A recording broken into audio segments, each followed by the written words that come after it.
Everyone! Today we are going to show you how you can create an at-home file system. This is useful when students need to retrieve information from classes in order to prepare for exams or for projects, or even just to be used as a reference for future endeavors. So, file system background started way before we had computers. This is what I used when I went to school. It's an organizational tool that allows you to efficiently store and find the information that you need. It reduces frustration because you know where to look, and it increases your efficiency, meaning it takes you less time to do the tasks that you need to do. Think of it like a grocery store. You know if you need to buy zucchinis and tomatoes, you know exactly which aisle to go to. You don't go walking all the way through the store. You go straight for that produce so that you can get exactly what you need. That's what your file system will help you to do. Find that paper you need, which will help you to succeed. All right, so let's talk about what should go into this at-home file system. You want to put your notes and your handouts that you're not currently using in your class. Typically, this occurs after a unit, but of course there are some exceptions to that. One would be if you do a large project, once it's been completed and graded, you can move all of the notes and files and papers into the file system sooner than when the unit ends. But in summary, this movement of non-current information really helps to clear out your backpack, your folders, your locker, which are used to hold more immediate work. In some of our other videos, we'll address how to organize those systems, which again is used for the work that you're currently using, rather than this system, which is holding kind of past information and past notes and handouts. In the next few slides, we're going to go through the basics of creating an organizational system using files. You may notice in the first few slides, we've shown a lot of gradations of color. That's because it's a good thing to keep in the back of your mind. How can I use color to further help me organize? Whether it's the color of the file folders or color of the ink that you use, color can help you to see where you have put your subjects very quickly. Step 1, choose a place where you will store your files. You can purchase a crate fairly inexpensively at most stores, but you can also recycle a box. I love to use the box that the reams of paper come in at work.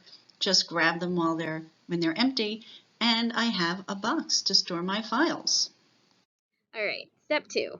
You want to obtain folders and then label them.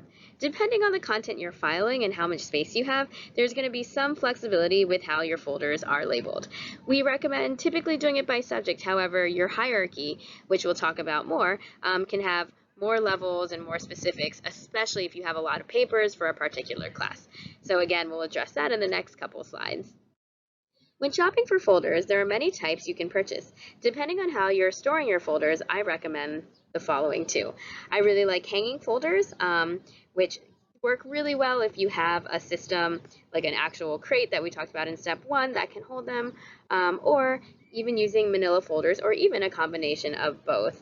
You want to make sure that your folders are large enough to hold all your papers, but you also want to make sure that your storage crate is wide enough to hold the folders themselves.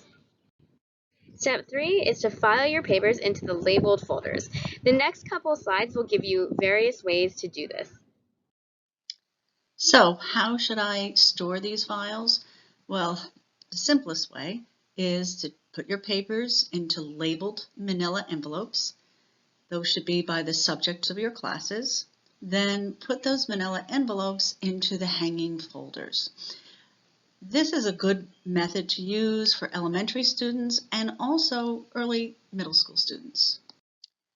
So as you go through your schooling, you may find that the hanging files you could delineate by year, and then within each year you can put the subjects that you took that year. So first the paper goes into the subject file, and then that subject file goes into the file for the year.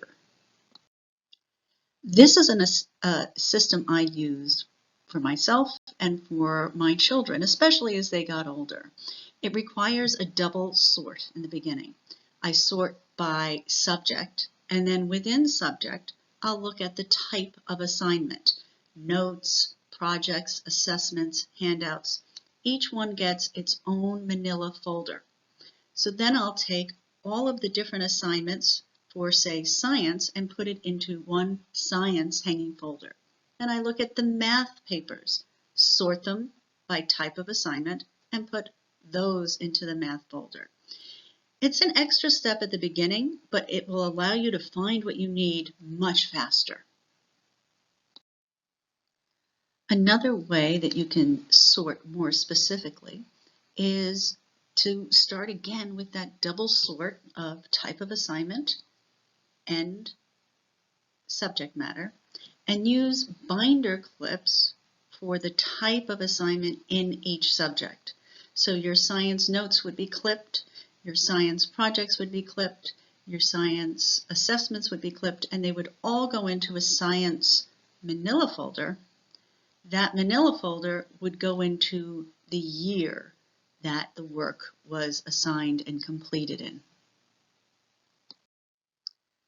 So you may be wondering, how long should I keep all this work? I have years of student work, and maybe you're getting into 2, 3, or 4 boxes for each child. Here's something that I did that was very effective. When my child finished 5th grade, I had all their work. Sometime in the middle of 6th grade, I asked them to review the 5th grade work and to save the papers that were most important. By the time they got to the middle of 6th grade, they knew what the valuable work was for the previous year and what they might need to refer back to in coming years. They were able to get perspective. And most times they would choose between 2 and 10 projects or assignments to save. That cuts way back on the bulk and helps you to be able to find work quickly. Remember, the less bulk you have, the more quickly you will find what you need. So the main takeaways and maintenance in creating an at-home file system includes creating folders in a logical hierarchy, making sure to clean out your folders and book bag at least once a week and file into this at-home system. Remember, keeping things that are current in your other systems in your book bag and your binders, and then things that you're not currently using in this at-home file system. You'll also want to file into the at-home system once you've completed a unit or a project and you are more or less completely done with it in the class. The last thing to do is to continue to stick with the system. Practice makes perfect, and you will only be able to utilize it more as you continue to practice using it. Thanks so much for learning with us today. If you have any questions or want more assistance on how to manage your at-home file system, please feel free to contact us via email at this email below. Be sure to also check out our social media pages on Facebook, Instagram, and Twitter for more videos, resources, and tips. See you next time.